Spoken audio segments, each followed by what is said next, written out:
What's good? What's good? Little Welcome. slower pace today with the we're intro jamming. music, huh? What's We're up? jamming today. Welcome. Guys, happy Thursday. Happy Doing Thursday. myself in my other phone. Thanks for having us. Thanks for coming. Who's on the Meka Beast? First up. It's Chris. I'm the founder. Chris, perfect. I'm gonna have, I'm gonna invite, we're gonna have Jiraiya. I don't know if it's only Jiraiya, but Chibi Labs. Looks like we're going to have a bunch of people Another on ETH today. project. Yes, we're gonna have, this is gonna be fun because we are in our community a lot of Solana legions. Yeah. So we're happy to do a ETH Thursday, and I think this is a concept we're going to keep doing. And I'm super happy you pushed us into this, Meka Beast. It was actually you that got us to do this ETH. That's Thursday. awesome. It's good to hear we're collaborating on new ventures together. It's amazing. Yeah, super excited to dive into what you guys are doing as well. So we're going to talk some chains, and we're going to talk some Meka Beasts, and hopefully some Chibi Labs as well. Nice. Awesome. Looking forward to it.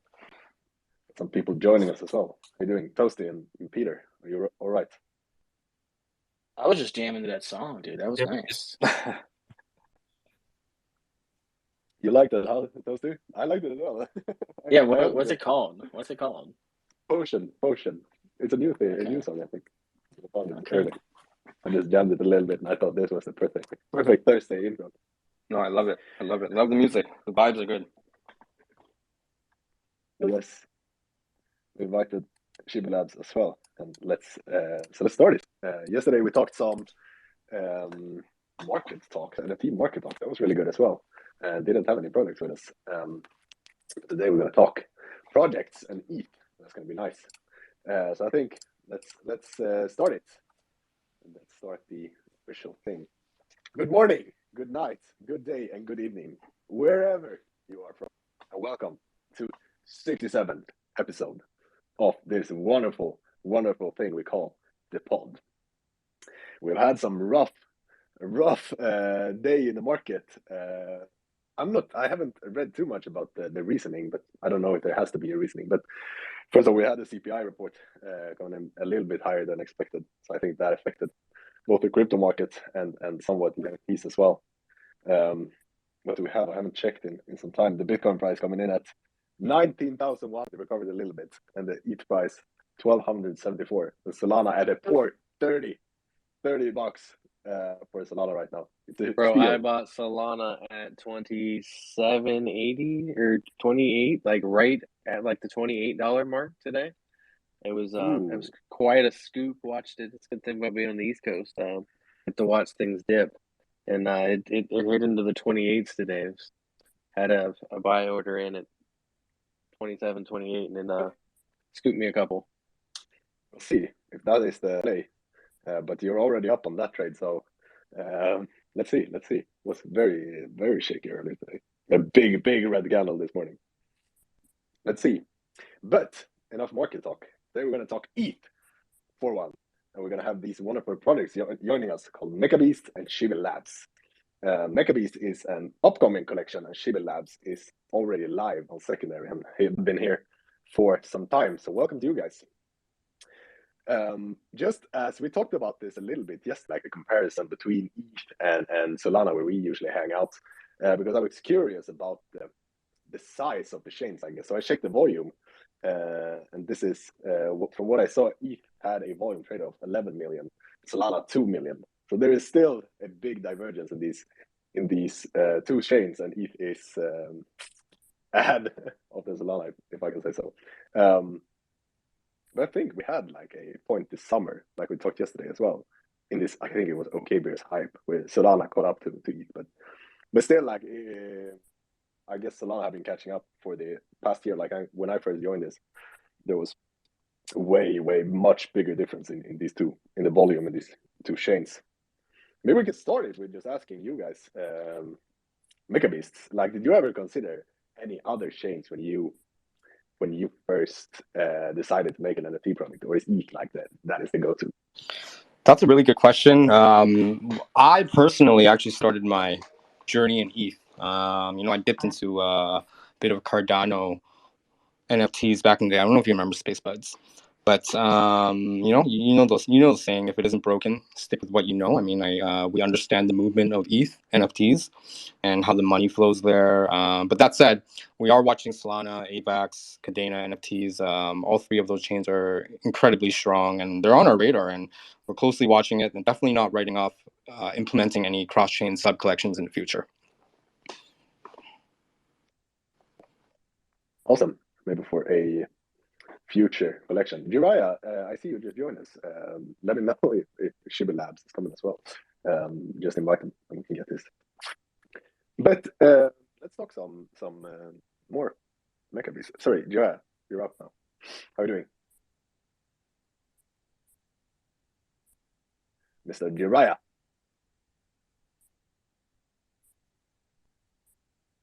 Jiraiya is shy. Hello? Don't usually happen. Can you hear me? Hello. Yes. Can you hear me? Yeah, we can hear you. Perfect. Sorry, I was Yeah, a little late. I was in the middle of nowhere, but I got into some service, so I'm good to go. So a couple of other Chibis are coming in right now. We have Ani right here. She's one of our Chibi space hosts. So thank you for Ani. And then we'll have a couple others coming in as well. I blew them up. Usually we're pretty prompt, but not today. So sorry about that. They should be coming in and everything. Yeah, I was listening to what you guys were saying with Meka Beast and everything. Shout out to ETH, the number one chain, and then Solana's number two. I only say that because I'm pretty down bad on Solana. Usually I'm pretty in the middle, but me and Solana aren't friends right now. So I'm an ETH maxi today. I love it. So I'll give the same question, right? I know you weren't one of the originals in Chibi Labs, but you have been with them for a long time. Do you know if Chibi Labs ever considered like any other chains or moving or another collect? They have like 4 collections. Was there ever considered? Never even a drop of consideration. We have 3 founders. One of the founders, the way Chibi's kind of started, was the creator we call Fabs. He's this high-end, like clean, premium 3D artist out of Germany, and he's really on his work, and he's good at it. But he is a hardcore ETH maxi. We have our other 2 other founders, Spasta and NFT Snipe. 3500. Oh, Spasta's in here. He's one of our founders for Chibis. He's super active in the community. One of the things we see in Solana often is like the founders popping in, hanging with us. That's not common on Ethereum at all. So when Ethereum founders are active out there in spaces, like it's super bullish. But going back to the question about considering other chains, Fabs, the creator who kind of started the Chibi brand and the collection, and then Spasta and 3500 kind of joined on and helped him grow the brand.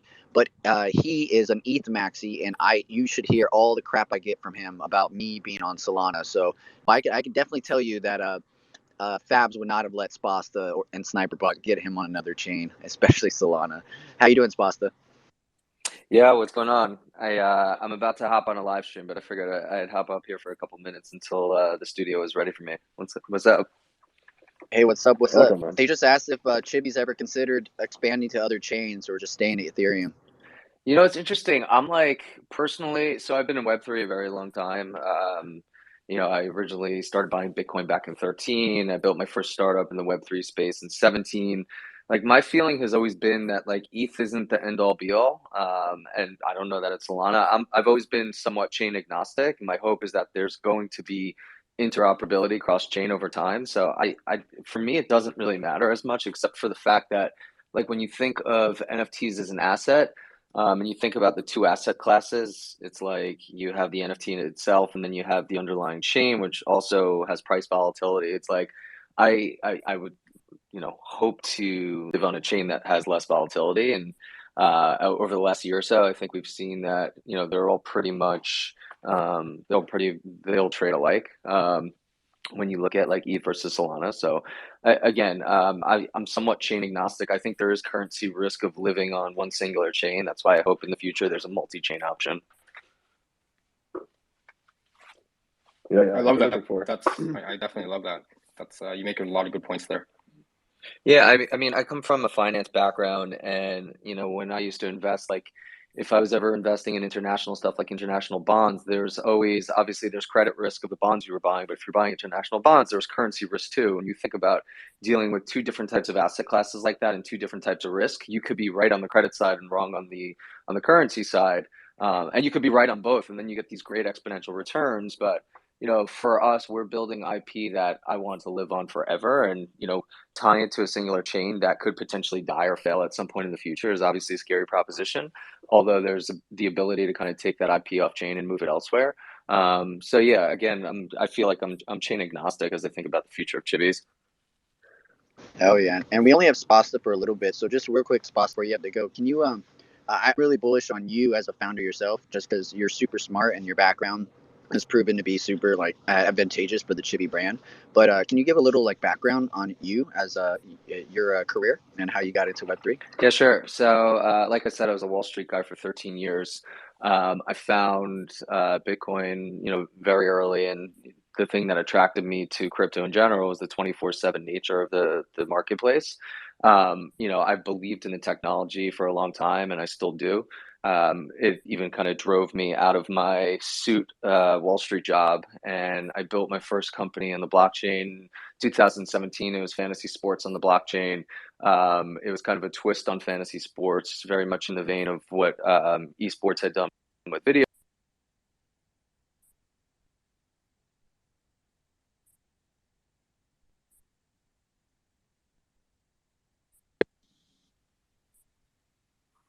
Hello?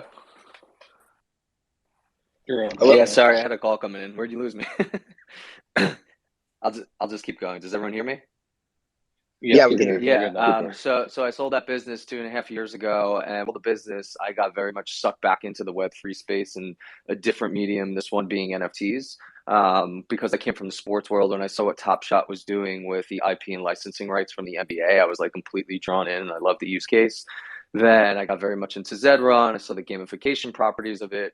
And that led me to kind of the PFP market. I became a collector, investor, ended up joining up with Fabs, who's the original creator of the Chibi IP and art. Myself and my partner, 3500, we got very much involved in Chibis, which was the Genesis collection. There were about 100 of them at the time. And we said, hey, let's launch our first generative collection. After that, we launched 3 other collections. So we've launched 4 sold out collections. Our first mint was actually a week before Bored Ape. So we've been around a pretty long time. We've launched partnerships with Jadu Hologram, if you're familiar with them. We did partnership with Arizona Iced Tea for our Decentraland Metaverse activation. And for Valentine's Day in February, we launched the partnership with Verizon, which was obviously a big deal for us, but I think a pretty big deal for the space. I thought that was obviously a pretty big deal in Web3, having a brand as big as Verizon coming into the space and allowing us to kind of do things authentically the way we wanted to. So that was pretty exciting. We've hosted some amazing metaverse parties in Decentraland. We did this big blowout New Year's party with about 20 other projects. We've been very much focused on collaboration across the space because as small as the space is, I think we're stronger in numbers. And we've also accomplished some really awesome things along the way. We have an amazing team. We have a weekly spaces show that we do. Jiraiya is one of the hosts of that.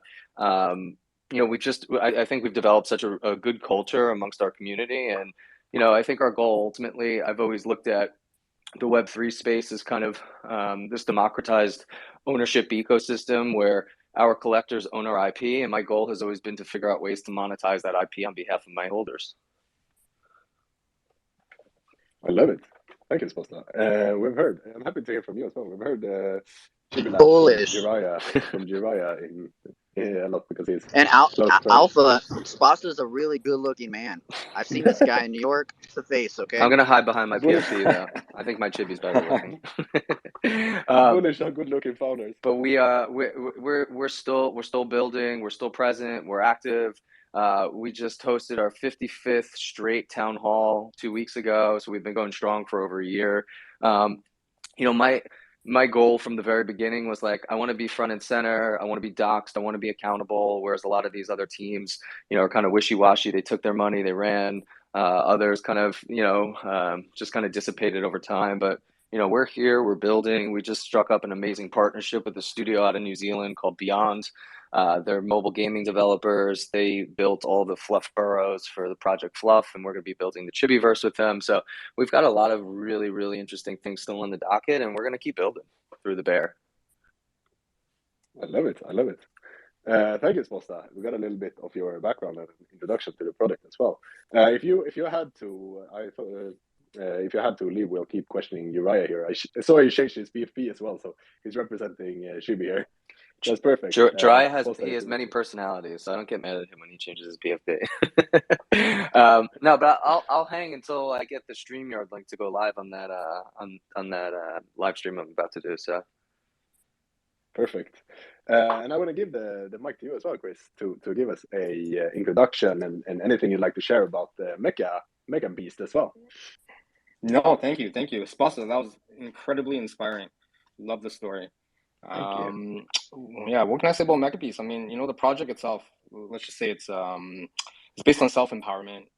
Self-development is huge for me personally, and it encompasses the entire Meka Beast project, from the characters to the Web2 collaborations we're in talk with, to the community that we're building.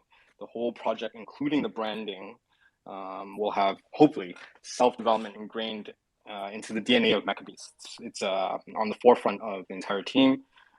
So what else can I say? I mean, everybody's talking about utility right now, right? So we want to provide in real life utility and impact more than just NFT enthusiasts. I look at it as my mark in Web3, and the team and I are extremely focused on this goal. I'm pretty sure everybody's kind of had their struggles with mental health and obstacles in their life, and I personally have. And at certain times, I kind of wish that I had the tools to develop either my mindset or have an accountability coach or a support group. So Meka Beast essentially has 4 pillars, and all 4 of these pillars surround self-development. And we have the inner beast, the brand, the fable, and the origin. So these 4 pillars, with the inner beast, we aim to bring on Web3 founders to entrepreneurs, self-development coaches, mindset coaches into our Discord so that we can help our community kind of conquer their inner beast. We got the brand. We are currently in talks with a few different Web2 brands right now, and we are really looking at bringing this into a global IP.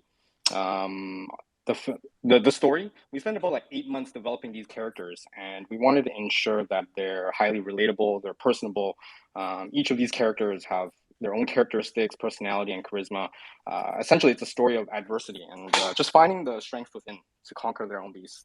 And of course, with our last pillar, which is called the origin, it's the true essence of the NFT PFP, but we want to be able to evolve it.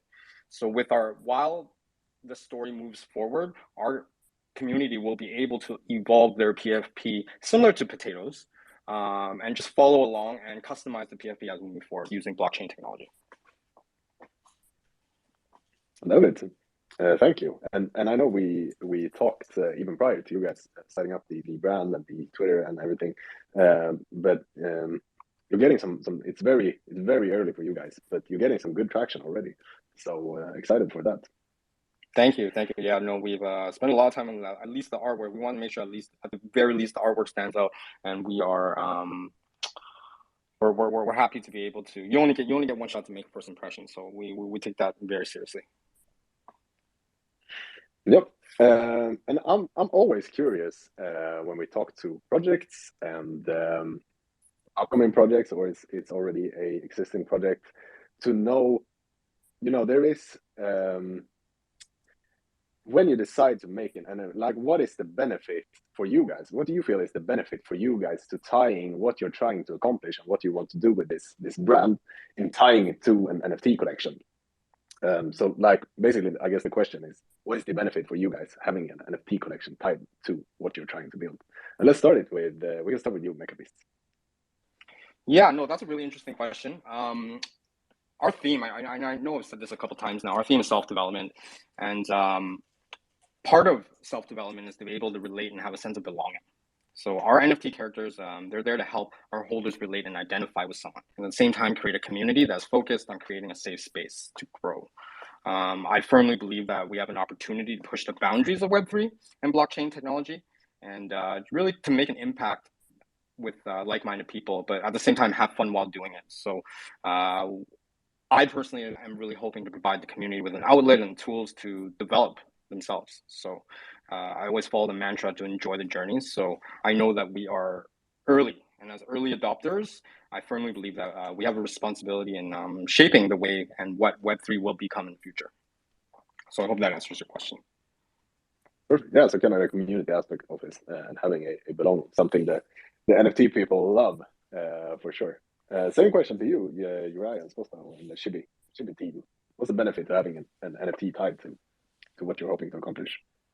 Yeah, I think there's a dynamic that's taking shape in the Web3 space that we've never seen before. So if you think of, how brands have historically been created, brands are created where the brand, whether it's privately or publicly owned, essentially owns all the upside, and they, leverage the brand loyalty of their consumers to really help kind of push and drive the sales of their product.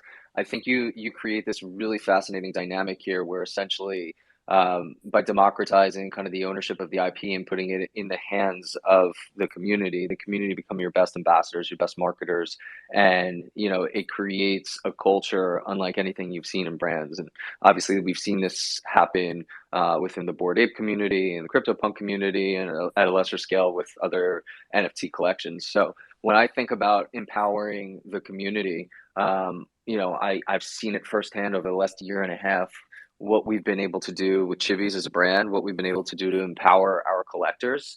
I'm even looking down, half of the people in here came into our community not having any experience in public speaking, not having any experience with marketing, not having experience with, traditional skills and kind of the commercial and corporate landscape, who are now hosting their own Twitter spaces, who are now taking jobs with products. And it's really creating opportunities for people who may have never had that opportunity previously. So I think it's kind of multidimensional in the ability to empower the entire Web3 community to help support and continue building and growing the overall ecosystem.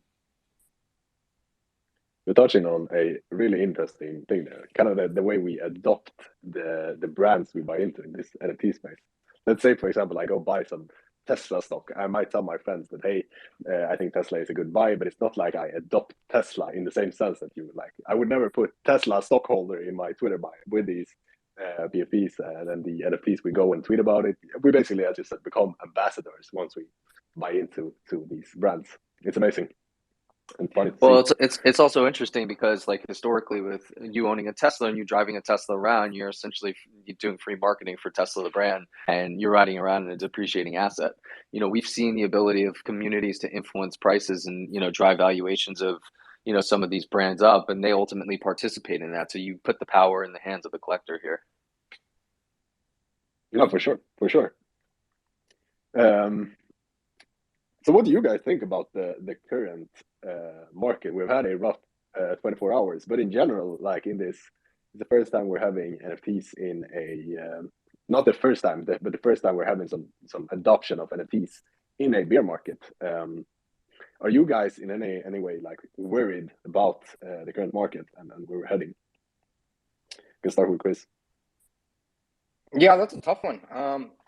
I don't think we've bottomed yet. I think we're a bit away from normalizing and just kind of getting a hand on inflation, rate hikes, global real estate's cooling, job markets are in decline. I think with the hikes, we're really just going to expedite the recession that's coming in 2023. We don't have a crystal ball to tell the future, but that's kind of what I think. But I definitely don't see a bull coming anytime soon. But you know how crypto is. It usually works adversely to what everyone thinks. So that's generally what I think is going to happen. But we're going to keep building in this bear, 100%. Awesome. What about you, Sposta? What do you think?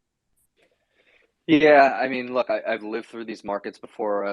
Like I said, building in the 2017, 18 kind of crypto pop and drop. It's very difficult. You need to focus on capital preservation. You need to focus on building long term and being well capitalized and having a really strong position to continue building and continue supporting your project and your ecosystem is going to be critical here. But I think we all know that the underlying use cases for NFTs and what we're building, while it may not look like it does right now in the future when all this is successful and adopted mainstream, I think we need to have the ability to to give ourselves runway to continue building and evolving our process until we figure out, what's going to really drive that mainstream adoption. Awesome. Yeah. I have a fun fact real quick, because I see yes, a lot of Solana people in here.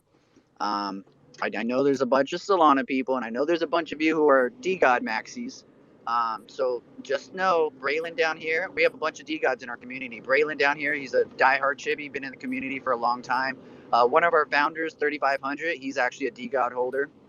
So anybody in there, spread the DeGod love. Bill right here is a DeGod, so maybe a spot so you can introduce Bill to 3500. Bill's a founder and a DeGod, so 3500 and him will hit it right off. I'd love to get people's take on Frank. I've been observing from the sidelines the good, the bad, and the ugly. But I'd love to hear what people think. I mean, he's definitely a trailblazer in the space. I think he's trying a lot of stuff. I think he's taking a lot of risks. Whether they're going to work or not is, yet to be seen. But I haven't agreed with a lot of stuff he's done. But again, he's trying to make waves, and he's absolutely doing that. So kudos to him.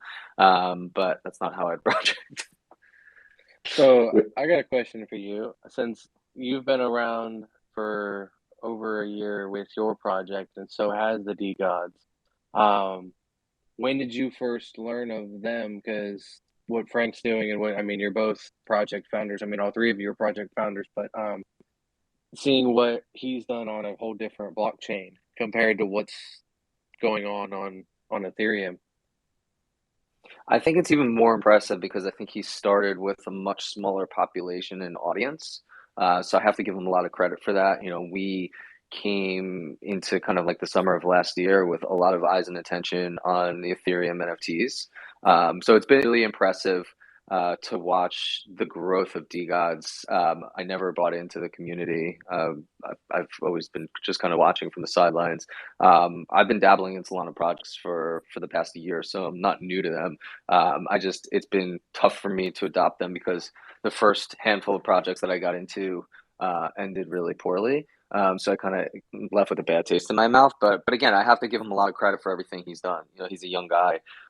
He's made a lot of waves in the space, and I think a lot of the tactics that he's using right now are really interesting in terms of generating interest, engagement, creating conversation around his brand. Done a tremendous job of that, and I think what he did with the Utes and the Utes list was probably one of the biggest things that's happened in the NFT space that no one's talking about, but he created the largest CRM database in the Web3 space, and he has information on almost all collectors. And more than just information, he has details about who they are, what they do, what makes them go. And I think that's invaluable data that could be used in the future. And I don't know how he plans to use it, but I was very impressed by that.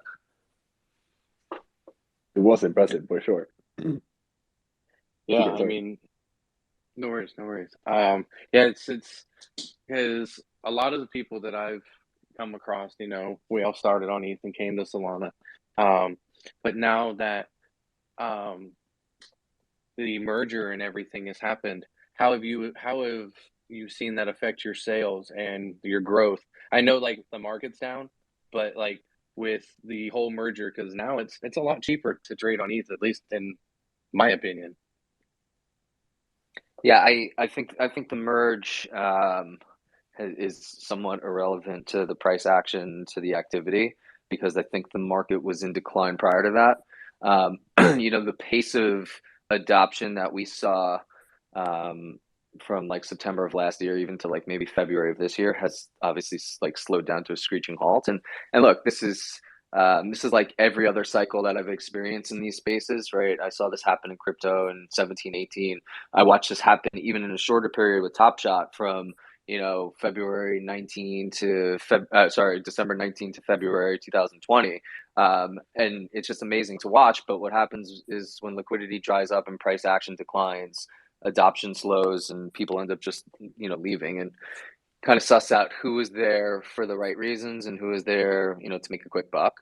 But, with that being said, I don't think the mergers had any impact on activity and sales. And I almost have never looked at our floor prices or volume or activity as kind of a barometer of the health of our community and what we're building, because I still think regardless of the activity in the community, we still have, I hate to use the word diamond hands, but we have holders and collectors who come every week to our town halls who are still super active in our Discord, and they're there for the long term because my goal from the very beginning was kind of positioning this long term, and this was not to be a short term, make a quick buck. Although some people made money along the way, some people lost money, mark to market on paper. I think people are here for the right reasons and here for the long term. And I think the people who weren't have left the community. We've seen obviously a ton of attrition over the last year or so, but that's just kind of natural to these markets. It'll be interesting to see how many. We're seeing a lot of traders getting shaken up, but also projects, right? So how they plan on surviving this, because I think we all agreed on that we're in for a bear market, prolonged bear market. So maybe touch on that, and just what's your how do you guys plan on surviving this? And I guess the question is the long-term plans for you guys. Let's start with Chris. Long-term plans. Our long-term plans really, at the end of the day, is build a really strong community of NFT enthusiasts. We really want to be recognized. We want Meka Beast to be recognized to be the first NFT project that encompasses self-dev in pretty much every facet of the project. That's essentially the ethos of Meka Beast. I mean, we all know the NFT space, there's just so much noise. A lot of toxicity, so our team needs to be laser focused in following our mission, and to ensure that the community overcomes their own personal obstacles. A big one of our long-term plans is really to grow the IP. We have an opportunity right now to create something really special and create an IP in Meka Beast that hopefully will be recognized globally. We have a lot of Web2 collaborations and discussions right now, so we're really excited just to announce that once the time's right. Awesome. And you, Sposta, how are you going to survive this shaky times ahead of us? Yeah, I'm a resilient entrepreneur. I've been building through shitstorms in my entire career. I actually started my career at Lehman Brothers in 2007 before the bankruptcy happened. So I've learned that these kind of moments in time are the time to really kind of prove your strength and stay resilient and build through this stuff. Again, I think it comes down to really preparing for this. Capital preservation is extremely important, and being mindful. Like I talk to my team all the time. My team is super ambitious in terms of driving growth initiatives, and I have to just warn them, like, now's not the time to be focusing on growth. We need to focus more so on retention and keeping the community engaged and entertained. So we've shifted a lot of focus over these last couple months to more so providing value for our community. We've been doing things like hosting poker tournaments and doing fun and engaging Twitter spaces with collaborative hosts and things like that. So for us, I think it's really more important to maintain that connection and conversation with our community. And I see that Slade just popped up here. Slade is probably one of the more connected Web3 individuals in the space. He's developed relationships and partnerships with, I'd say, 150 plus projects in the space. So he's been a master at driving collaboration, allowing us to align with other communities. And we've created some really, really good relationships that I think are going to serve not just us well, but the entire ecosystem as we think about how collaboration is going to bring the Web3 space together and not kind of drive us apart as you've been seeing. Yeah, welcome, Slade. How are you doing? Hey, good. I just, I love this question as well. I actually have a pinned post on my profile where I asked 10 founders how they're going to survive the bear market, and they all had different answers, which is cool. But also to give another variation to Spas's answer, who leads the ship, I just kind of help, steer it and to do what he says. But on top of everything he said, I think there's some important things to survive the bear market. I think everyone that has a Discord right now, in terms of project owners, they haven't thought of culture, and people don't know why they're in the Discords in the first place. So I think this is a chance to work on big ideas like that. Like, how can we create culture inside Discord, get people hyped every day, and give them a reason or purpose on why to be there in the first place? Right now, 99.9% of Discords don't have that at all. The second thing is getting other social channels working for us. So we're working on Instagram, TikTok, just kind of creating random content right now. But the goal is to find content that works. So when the bull market does come back, we have channels that we could double down on and then start growing faster than anyone else and scaling in the bull market. So I'm taking the bear market as a way to test on new channels, fix things that maybe aren't where they should be, and kind of just overall build. I love it, and I think you touched on a really good point. Like all these various Web2 platforms, they're trying to get on those as much as possible. But like, are you guys, like you said, Slade, are you like actively posting stuff on TikTok as well? Yeah, so we're posting on TikTok every single day and Instagram Reels every single day, and we will be on YouTube very, very soon. We're gonna have our first like attempt at a YouTube series come Friday, and so yeah, we're pushing as hard as we can on every channel. That's another thing that Web3 hasn't unlocked. I think we'll be the first NFT project, hopefully, to unlock those channels. Well, I guess Moonbirds actually has a pretty good podcast. So minus Moonbirds, and if you want to look at a good Instagram example, World of Women actually kill it on Instagram. But minus those two examples, no one else is killing it via NFT projects on other social platforms, right? So Twitter, we kind of got a grasp on that. I mean, Twitter Spaces and just banger tweets, cool. But we want to unlock these other channels as well. And so we're highly focused on that right now. And again, I think Discord is something people aren't thinking about as well. I think every project right now has a leaky bucket in terms of Discord. So they're bringing in people, and then as they bring in people, there's no reason or purpose to be there. So they're leaking out of the bucket. So all you're doing is adding people to this leaky bucket that's going to empty out anyway. So I think you got to fill these holes and work at the channels at the same time, and people are missing it. Awesome. Yes, and because we did this as well, right? With the pod, like I think it was 3 weeks ago or something. We started uploading on Spotify. And I didn't really expect anything of it, but there is like, especially when we talk about more like what to buy or just NFT thoughts, like we did yesterday when we talked about the NFT markets and what's happening. There is people on Spotify to listen to this stuff, our recorded spaces. So I think that is a thing every project that does any type of content could do. Just start uploading stuff on these various platforms, and let's get some more people here in this club. Yeah, just 100% agree. You're right. Did you want to say something? Yeah, just real quick, wanted to throw out there because I know we have a bunch of ETH people in here, and some are familiar with Solana, and some are new and still on ETH. But I like to give people a good perspective sometimes. Adam, can you tell the room the for your PFP, please? No, I'm not gonna tell the floor price of my PFPs because that shouldn't matter in the value. Tell them. They just need to know that's all Solana PFPs aren't 1 Solana or 0.8 Solana. 100 Sol is the floor price. Thank you, Calvin. Yes. So everyone should Sol. listen to me. Yes. Perfect. Thank you, Ryan. They're not all rugs. Thank you. That was just the point proven. We can move on. All right. I want to ask the products something you have. Is there something you have learned? I know Meka Beast, you're still early in this, but you've been in the NFT space previously. Is there something you have learned so far that the people, everyone listening, can take away and kind of starting a project, running a project, anything like advice? Yeah, I mean, we've only launched for about 14 days now, but like I said, we've been building this for the past 8 months. So definitely lessons and lessons again. What is the biggest lesson that I personally kind of learned is just cherish the journey. The space, as you know, the NFT space just moves insanely quick. I don't think it's about the floor price. It's not about the numbers. It's about the journey. If there's one thing I can give to the listeners today, it's really just to follow your passion, be the dreamer. Don't be scared of dreaming. I've enjoyed the journey, and it doesn't feel like work. I don't dread waking up. I don't dread thinking about what I have to do next. I just really enjoy the creative process, and I think it shows in our work. Awesome. Good advice. Follow your passion, guys.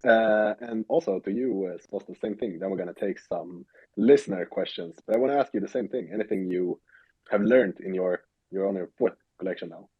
Some takeaways. Yeah, it's funny. The last year and a half, I've kind of viewed the NFT space as having like so many different iterations. Like when we first started, it was all about the art, then it moved to utility, and then it moved to access and exclusivity. Now it's focused on building metaverse gamification, and now in this bear market, kind of long-term viability.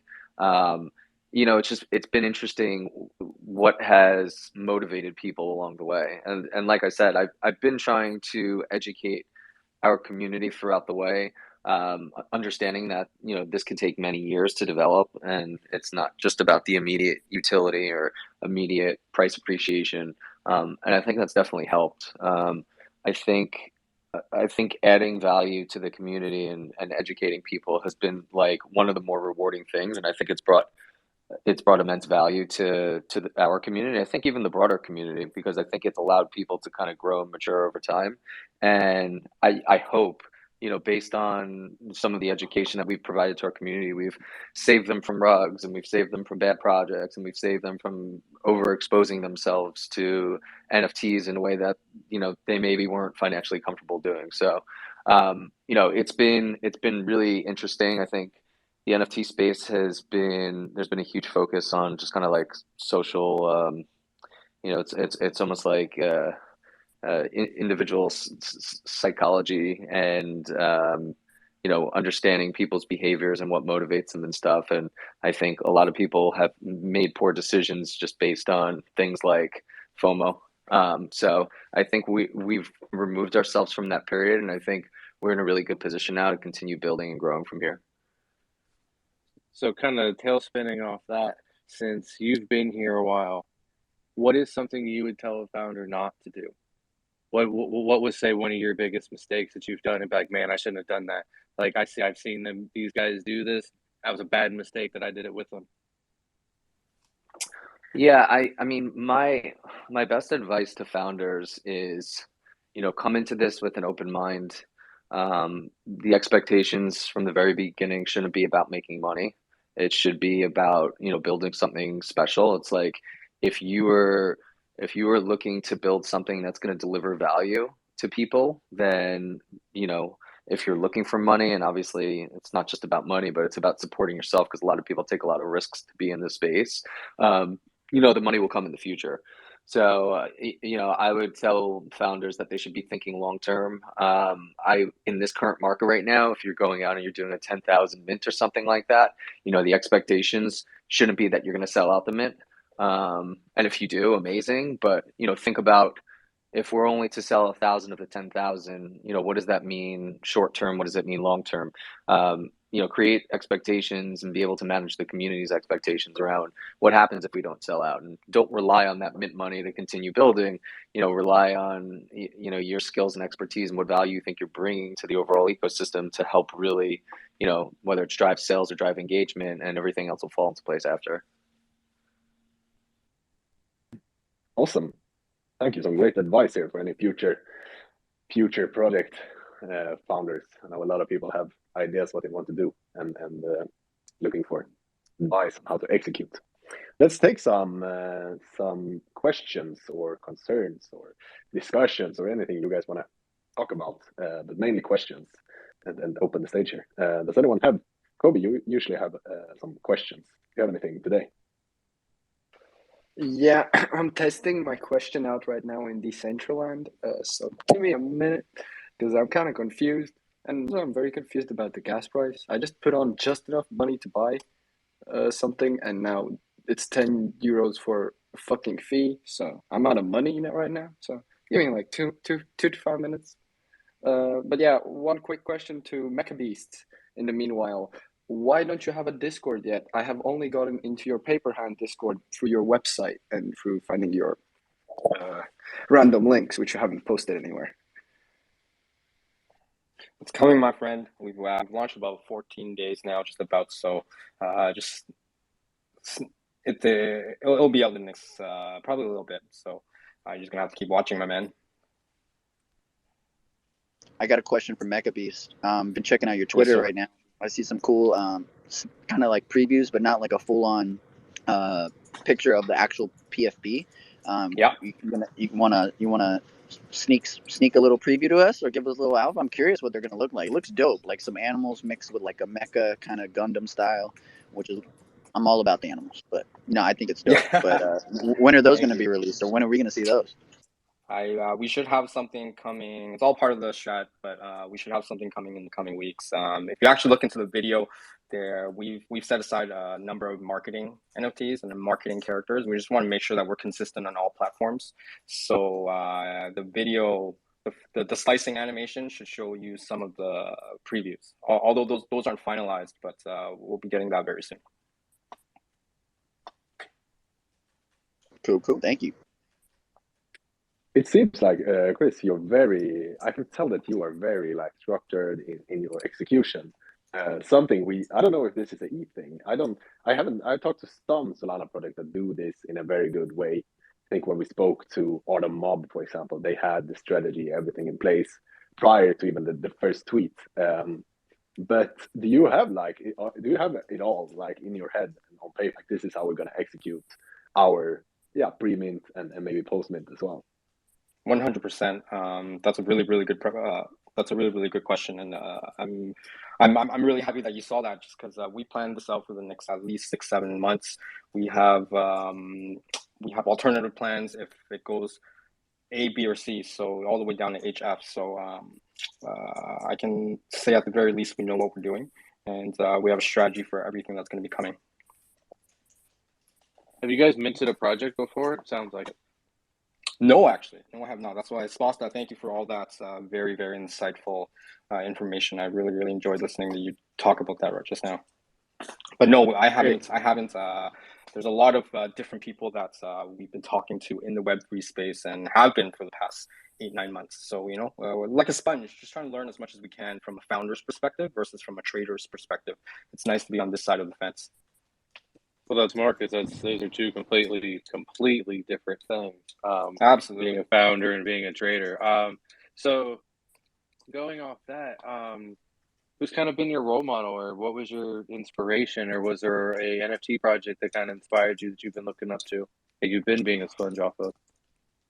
I have been, without giving up too much, just because it ties into a lot of things we're talking about, that we have coming up releasing. But what was a good project? I always go back to the first project I ever minted, which was Pudgy Penguins. That kind of showed me a lot from a trader's perspective, also from a founder's perspective. But there's too many. And Zeneca is definitely someone I really look up to, just in terms of how insightful he is, and I think he has a really interesting perspective on the space. Spasa, I'm definitely going to be going through a lot of your tweets, just because I think you're dropping a lot of bombs. Spasa and I'm definitely going to be DMing you after this. I'm gonna post. We have a pinned post on our Chibi Twitter that talks about like some of the things that we've accomplished and the journey that got us here. I mean, it's been a long fucking journey. Can you pin it here so everybody can see it? Yeah, I just put it in there. Yeah, let's go. I wanted to talk about one of the projects that inspired me, and which kind of drew me to Chibis in the first place, even though kind of like the Chibis had already been created before this project. But one of the early projects that I'm into was Deadheads, and that was one of the first 3D projects that I saw. And coming into the space, I thought there was always going to be this huge connection to video games and Metaverse, and I didn't understand how like flat 2D PFPs were going to do it. So when I first saw what Deadheads were doing, I was like, oh, this is incredible. You're going to be able to take these 3D characters and potentially get them into all these other environments in the future. I think they were slower to adopt, but I kind of took inspiration from that, and when I met Fabs and I saw his original characters, I thought there was going to be a huge opportunity to bridge the gap between the NFT market and building in the metaverse and augmented reality and video games. And here we are a year later. We've done a ton of stuff in those different areas.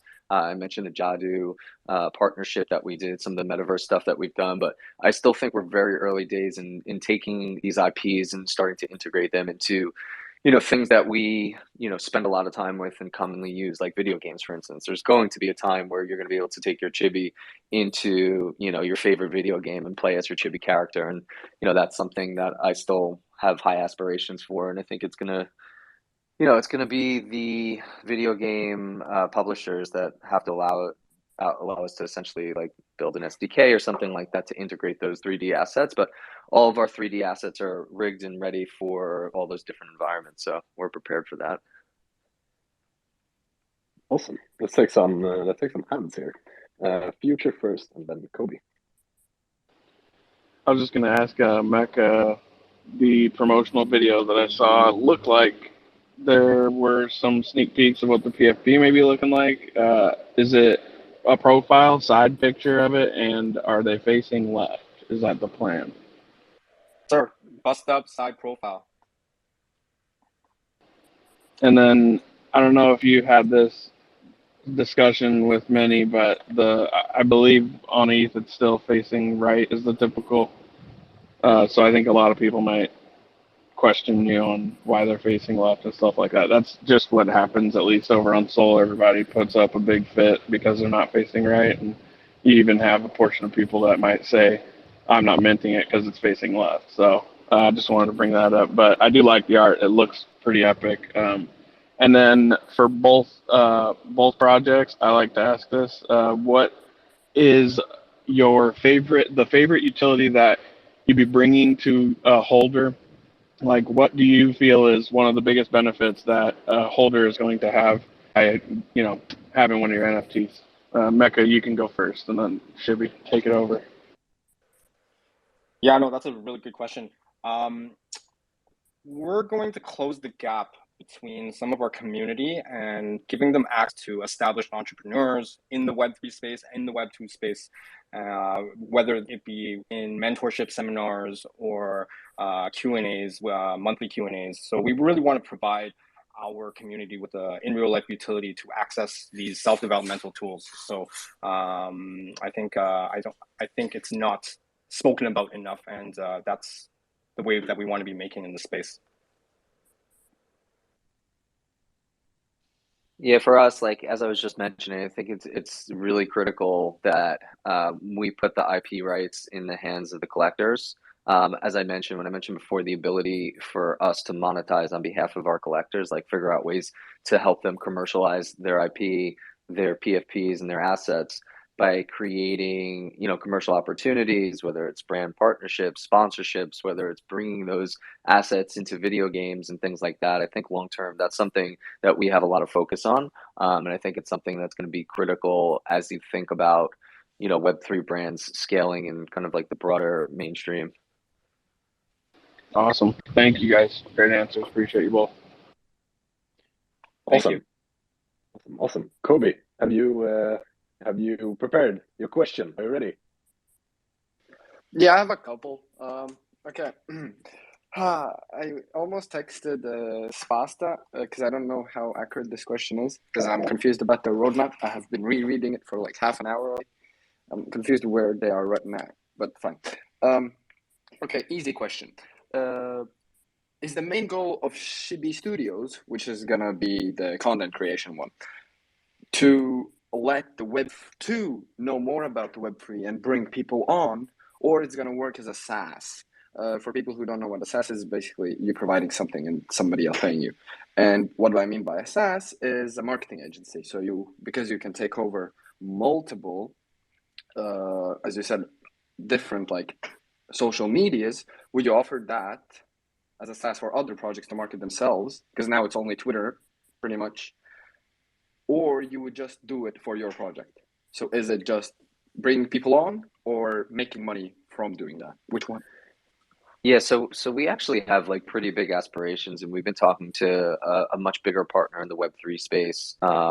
That's confidential right now, but it's really our hope is to take our technology and expand it into different areas.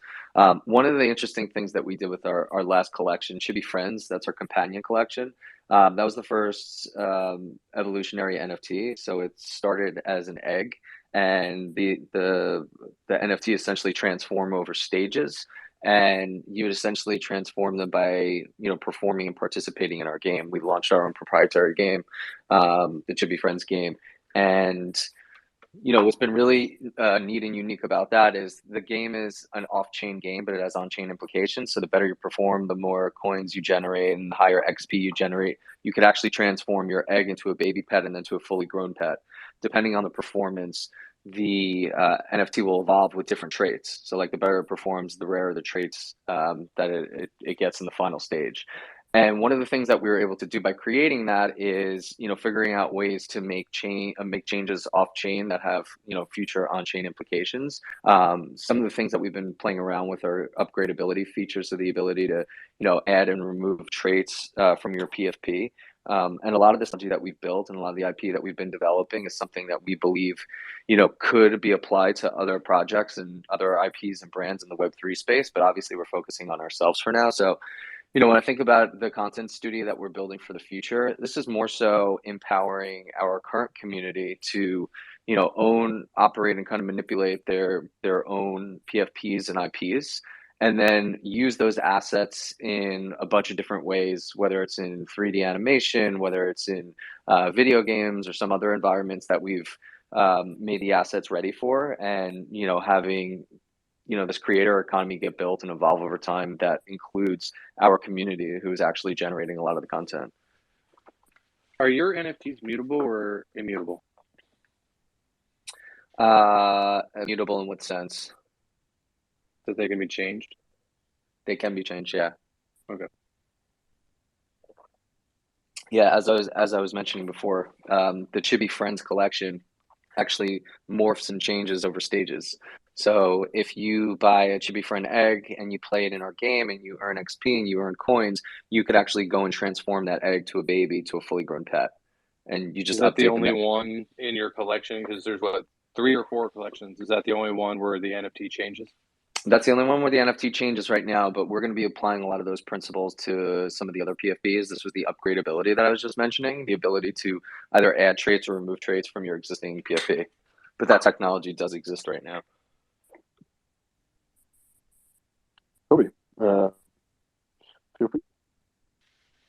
Are you able to access game.chiblabs.io when you connect your wallet only if you own one? Because it might be my Wi-Fi issue, but maybe not. I think I'm not sure about that. I don't know that I've ever gotten Because I that tried question to before. connect through multiple computers. It's kind of important because I wanted to test out some things. Because I know you just have done like the ranking system, the player stats, Shoot pet me. and trainers. We just connected on Discord. Shoot me your address and I'll send you an egg. Okay, I guess. Damn, okay. Fine, yeah. I got you. Keep asking off for a question. You get rewarded. Love it. I had a question to Meka Beast actually now. Meka Beast, you there? Yes, sir. Yeah, so my question was, is your art done 2D or 3D? If 3D, you can implement it as in a game, or it's 2D. It's 2D, but we are working on a couple things on the back end on a 3D for interoperability purposes. And follow-up question to the 2D, is it vectorized or is it not vectorized? It's vectorized. Thank you. No further questions to Meka Beasts. Moving on to question 2, Chibi Labs. Question to Chibi Labs. You are planning to implement the game to all your collections. Said the game only works for the Friends collection. Are you trying to do it for the Chibi Apes as well and the other 2 collections? Yeah, so they're actually all connected. In order to play the Chibi Friends game, you need a trainer. Now, the best trainers, the highest performing trainers, are the Chibi PFPs. But you could use, I forgot how many we have. I could get you a list, but I think there are maybe 10 to 15 different trainers that you could use from other PFP collections. In terms of the transformations, those only apply to the Chibi Friends collections. With that being said, as I mentioned, we've built the tech that will enable, upgrading metadata for our existing PFP collections. And as I mentioned before, that would be upgradability. So changing traits, removing traits, doing things like that is going to become something that we'll be able to do in the future. It's just not available right now. Speaking about the trait changing, do you think it could cause a problem that somebody, or maybe that's not possible, somebody could have the same NFT as you would be changing traits? Yeah, look, I think it's possible, and I think there obviously becomes a question about having overlapping IPs and things like we've had discussions internally about how to put safeguards into the system to protect against that. So that's one of the things that's been kind of top of mind for us is how do we protect against that, and we're going to continue to work through that over time. Why I was asking because we had a project I think 2 days ago, which were doing also trait changing, but they also had the way basically how they have the IP rights fixed is you can basically immortalize it. I think it was immortalize it, and those traits will be locked. You can never change them, but then you have the IP rights to it.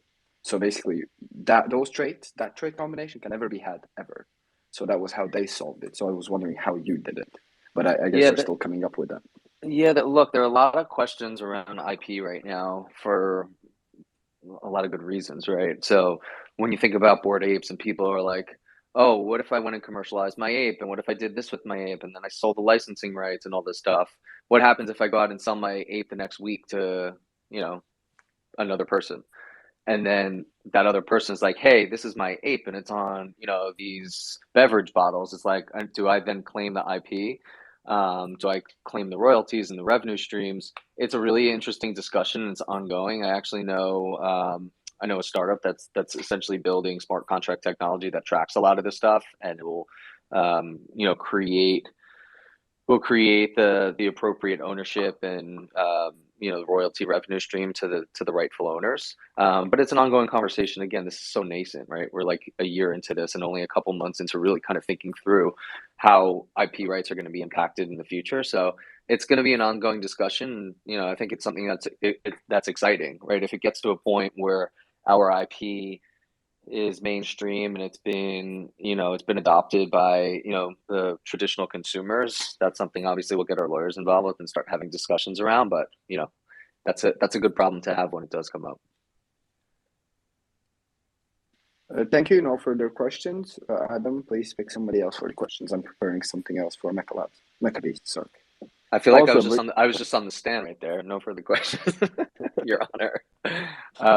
I'm gonna have to hop in a couple minutes. My live stream got pushed out, so I'm glad I was able to spend some extra time up here. This was a fun time and productive conversation. So yes, we're gonna cut it here very very shortly. And thank you so much, Spota, for coming, and Jiraiya as well. Jiraiya, did you raise your hand? I can't see it right now, but I saw it come up for a millisecond. I just had a question to you, host and speakers, learning about Chibi. I know, on Solana, there's and Ethereum too. There's left, right faced profile pictures, but ours is face forward. How do you guys feel about that? Bullish. Mine is facing forward as well. TK. Dude, seriously, I know a lot of people like to talk about this left facing, right facing, whatever. There is nothing in the world I care less about, to be honest, just personally. Well, I don't know. I'm just gonna say, if the words aren't coming out of your mouth from the tweet, they're coming out from the back of your head or out of your ear. It just looks weird. I'm just gonna throw that out there. my feeling on all of this is, and Jiraiya, for like our figures or 3D figures, like I don't expect them to be still images, right? You know, we see them on OpenSea as still images, but you know, once you're able to manipulate them, you know, you can move them around, do things with them. Slade's been working on facial rigging, so we can actually use our PFPs for like Zoom calls and stuff, and you know, be those PFPs for Snapchat filters and things like that. So I don't think it matters more so for 2D. I don't think it matters as much for 3D.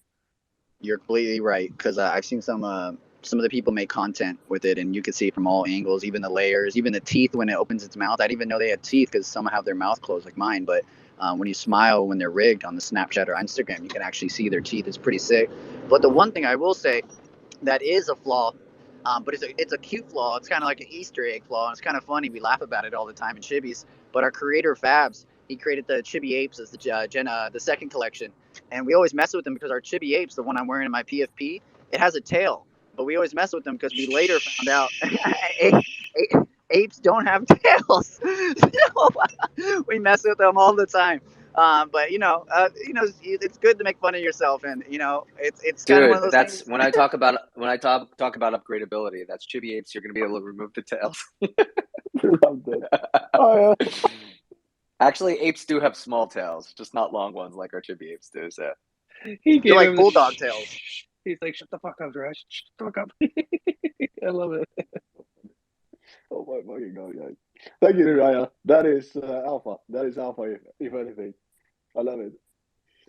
All right, guys. I don't know if you're about to leave, Spasta, but I want to just, if Jiraiya want to take it, I want to give you guys the mic one last time before we go, to just share anything about your project, anything you're excited about, anything we didn't touch on. today. So we can start it with Chris. Real quick, I just want to say that my Chibi Ape is from Planet Sadala, so they do have tails. Thank you. That's good. So I love it. Twanky's one of our new holders. He bought one from every collection except Genesis like 2 weeks ago. Shout out to Twanky. Nice. Love it. Chris, are you with us? Yeah, sorry. No, I just want to say thank you. I don't think there's too much that I think we didn't touch on regarding Meka Beast or the state of the market. I just want to say thank you to everyone for listening. Really grateful for everybody to just be part of our journey. You know, we're really excited to make waves in Web3. So, like I said, really excited to have everybody come along with us. Mm-hmm. And anyone that's you don't have a Discord, right? If you want to get involved, I mean, you have a whitelist already? We do, yes, we do. We're actively going through it right now. Our applications are open on our website. We're going through those applications. Just the incredibly positive response we've been getting from the market has you know, it's definitely very reinforcing, and we're just really excited to be here. The whole team. I think I can speak for the whole team. Just Adam, I just wanted to ask Meka Beast. So I mean, what kind of route did you take to build a community, as you have no Discord? What kind of route? It's all ingrained into our marketing strategy right now. We haven't opened up our Discord right now, but we want to make sure that we let the community know that we aren't just a NFT PFP project, that we really are looking out to impact the Web3 community in a very positive way through our own self-developmental channels. Once we start announcing the speakers that we're going to have in our Discord, I think it's all going to make a lot more sense. Since I let Sofal take a question, I'm gonna let you take a. You need to make it a quick one, Kobe, because I should have been a speaker on another spec 20 minutes ago.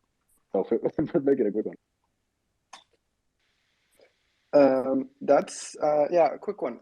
Is the in-game currency for game Chibi Labs.io a decentralized or a game locked currency?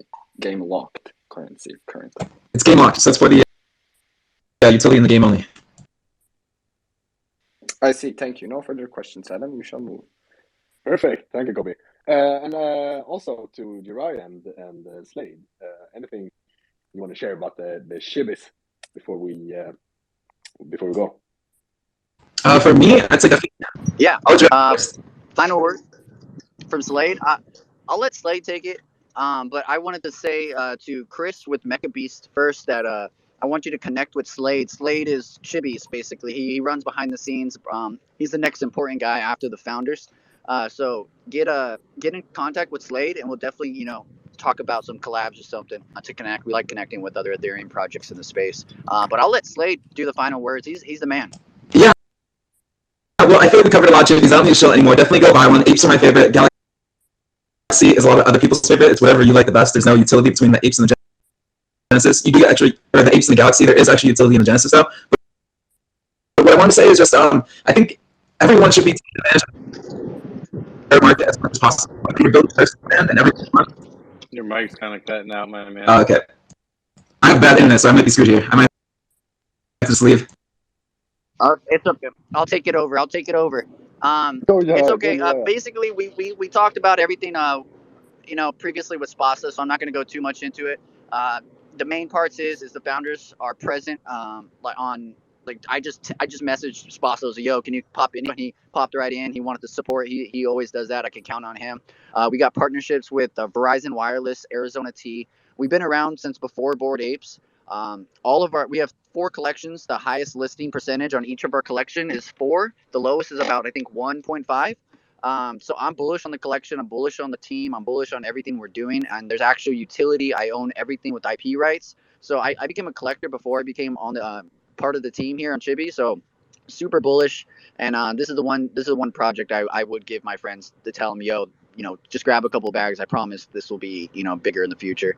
I can't really confidently do that with any other projects, especially in the market we're in. But I'm confident in Chibi's, the team, and the direction they're headed. So Chibis are dope.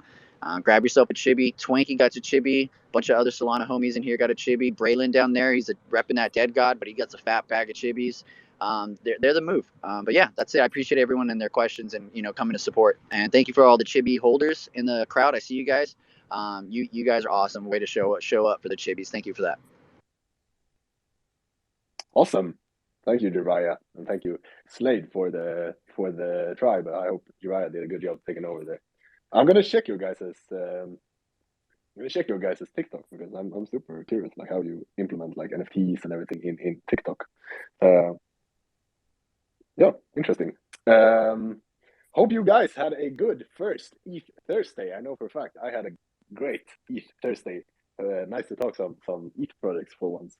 And if you guys have any projects you want to have on our any episodes in general, but especially ETH Thursday for next Thursday, we have a spot open for next week. So feel free to shoot me or any one of the pod guys a DM, and we will do our best to have them on if it's any project other than Bored Ape Yacht Club, because do not respond to me for some weird reason. But awesome, guys. As always, thanks everyone. Thanks all the speakers for all the good questions, and thanks everyone for listening through this episode of Pod. Make sure you follow Chibi Labs.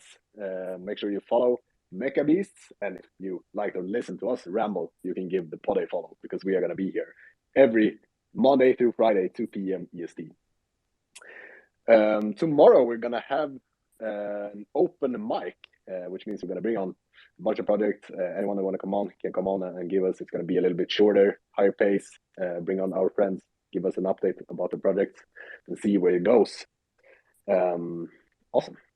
Also, shout out to our sponsor for the night. If you haven't seen it in the title already, Hyperlaunch Live, which is making a permissionless launchpad where anyone can launch their NFT collection without writing a single line of code.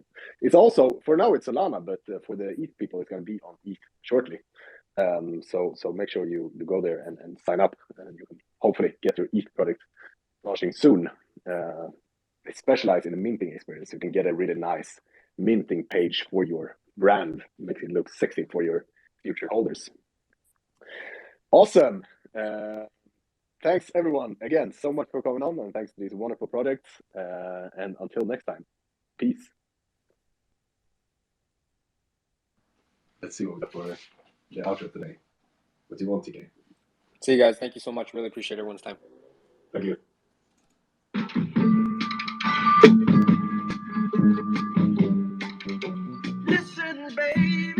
Oh yes.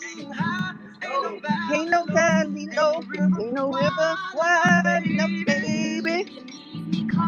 Call me, no matter where you are, no matter how far. You don't have to worry, oh baby, there ain't no mountain high enough, ain't no valley low enough, ain't no river wide enough to keep me from getting to you, baby. Remember the day I set you free, I told you you could always count on me, girl. From that day on, I made a vow, I'll be there when you want me some way, somehow. Oh baby, there ain't no mountain high enough, ain't no valley low enough, ain't no river wide enough to keep me from getting to you, baby. Oh no. See you guys tomorrow. It's Friday, and we're gonna play some real tunes. Let's go. See ya.